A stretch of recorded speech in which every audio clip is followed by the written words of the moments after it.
Hello everyone. In this lecture of the Essential Calculus Problem series, I will solve a limit problem. Limit as x approaches to 0, x divided by the absolute value of x.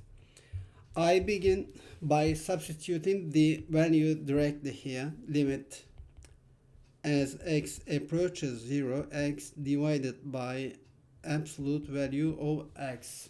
Direct substitution gives an indeterminate form of 0 divided by 0 here.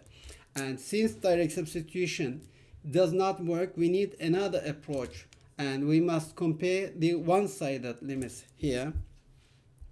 Approaching from the right, limit as x approaches 0 from the right, x divided by absolute value of x will be equal to limit as x approaches from 0 from right, x divided by absolute value of x will be x here, because if x approaches 0 from the right, then this means that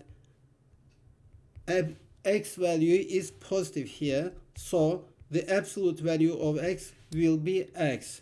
Now we have x divided by x, and this will be equal to 1.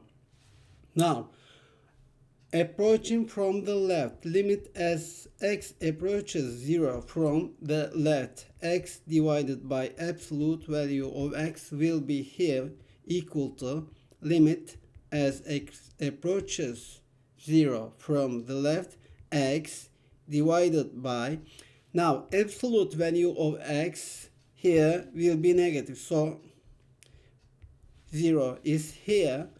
0 negative means we have x values here less than 0, then absolute value of x will be minus x. Now x divided by minus x will be minus 1, so the value is minus 1 here. And because the one-sided limits are not equal, we can say that limit does not exist here. Limit as x approaches 0, x divided by absolute value of x does not exist. And in the next video, I will solve the limit of as x approaches 5, absolute value of x minus 5 divided by x minus 5.